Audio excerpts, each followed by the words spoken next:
Hi friends, இந்த வீடியோவில் lane changing பற்றி தான் நம்ம பார்க்க போகிறோம். எல்லாருக்குமே இது ஃபஸ்ட் டைம் ஓட்டும்போது இந்த லேன் சேஞ்சிங் தான் பெரிய பிரச்சனையாக இருக்கும். இது எப்படி சேஞ்ச் பண்ணுறது, நம்ம எப்படி பின்னாடி வர வண்டி எவ்வளோ தூரத்தில் இருக்குது அப்படின்ற கண்டுபிடிக்கிறது அப்படின்றத தான் இந்த வீடியோவில் டீட்டெயிலாக பார்க்க போகிறோம். நம்ம சேனலுக்கு இப்போ தான் ஃபஸ்ட் டைம் வரீங்கன்னா சப்ஸ்கிரைப் பண்ணிக்கோங்க, பக்கத்தில் இருக்க பெல் ஐக்கானை கிளிக் பண்ணிக்கோங்க. வாங்க வீடியோக்குள்ளே போகலாம். ஃபஸ்ட்டு லேன் சேஞ்சிங்க்கு முக்கியமான விஷயம் பார்த்தீங்கன்னா சைட் மிரர்ஸ். சைட் மிரர் அட்ஜஸ்ட்மெண்ட்டை பொறுத்து தான் நம்ம பின்னாடி வண்டி வருதா இல்லையா அப்படின்றத கண்டுபிடிக்க முடியும். சென்டர் மிரர் முக்கியம் தான், பட் சென்டர் மிரரில் வண்டி சென்டராக வருது தான் தெரியுமே தவிர சைட் மிரர்லாம் எவ்வளோ டிஸ்டன்ஸில் வருது அப்படின்றத கண்டுபிடிக்க முடியும். நம்ம காரில் இருக்கிற சைட் மிரர்ஸ் எல்லாமே பார்த்தீங்கன்னா கான்வெக்ஸ் மிரர்ஸ், அதாவது தூரமாக வரதை கூட கிட்ட காட்டும். ஓகேங்களா? இப்போ வர கார்ஸ்லாம் அந்த கிளாஸில் எழுதியிருக்க மாட்டாங்க. நீங்கள் பழைய கார் கண்ணாடியெல்லாம் பார்த்தீங்கன்னா தெரியும், ஆப்ஜெக்ட்ஸ் இந்த மிரர் ஆர் க்ளோசர் தான் தேர் அப்பியர் அப்படின்னு சொல்லி எழுதியே விட்டிருப்பாங்க. ஆக்சுவலாக அது மீனிங் என்னென்னா, வண்டி தூரமாக தான் வரும், ஆனால் அது கிட்ட காட்டும். எதுக்காக அந்த மாதிரி காட்டுறாங்கன்னா, டு பி சேஃபர் சைடு வந்துட்டு வண்டி கிட்ட வந்துருச்சுன்னு சொல்லிட்டு நம்ம சேஃபாக இருந்துக்கணும் அப்படின்றதுக்காக தான் இந்த மிரரை வச்சுருக்காங்க.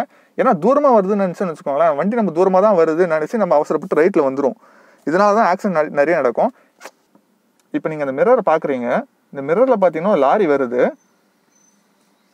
ஆக்சுவலாக பார்த்தீங்கன்னா லாரி ரொம்ப தூரமாக தான் வருது, ஆனால் அந்த மிரர் என்ன பண்ணோன்னா உங்களுக்கு கிட்ட வர மாதிரி காட்டும்.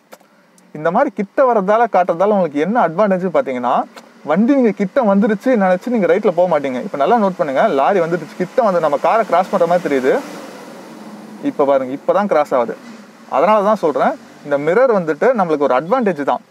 ஸோ இந்த மிரரை நம்ம எப்படி யூஸ் பண்ணிக்கிறோம் அப்படின்றத பொறுத்து தான் இருக்குது. ஓகேங்களா? இந்த மிரரில் ரைட் சைடு இருக்குது பார்த்தீங்களா, இது வந்து டேஞ்சர்னு சொல்லுவோம், இது வந்து சேஃப் சைடுன்னு சொல்லுவோம். எதுக்காக அது மாதிரி சொல்கிறோன்னா, டேஞ்சர் இந்த சென்ஸ் வந்துட்டு வண்டி கிட்ட வரும்போது தான் இந்த இடத்துல தெரியும். சேஃப் சைடுனா வண்டி தூரமாக, அப்போ அந்த பைக் வருது பார்த்தீங்களா, இது தூரமாக இருக்க இந்த சைடு தெரியும், கிட்ட வர பார்த்தீங்கன்னா ரைட் சைடு தெரியும். ஒன்ஸ் வண்டி வந்து ரைட் சைடில் தெரிய ஆரம்பிச்சிச்சுனாலே வண்டி கிட்ட வந்துருச்சு அப்படின்னு அர்த்தம். ஓகேங்களா? ஸோ நம்ம இந்த சைட் மிரரை பார்த்து தான் எப்பயுமே லேன் ஷிஃப்ட் பண்ணணும். ஓகேங்களா? அதே மாதிரி எப்பயுமே வண்டி பார்த்தீங்கன்னா தூரமாக வந்தாலுமே கிட்ட வர மாதிரி தான் காட்டும். அது நம்ம சேஃப்டிக்காக தான்.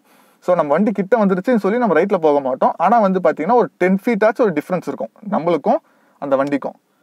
ஸோ நம்ம சைட் மிரர் எப்படி யூஸ் பண்ணுறோம் அப்படின்றது தான் முக்கியமான பாயிண்ட்டு. ஓகேங்களா?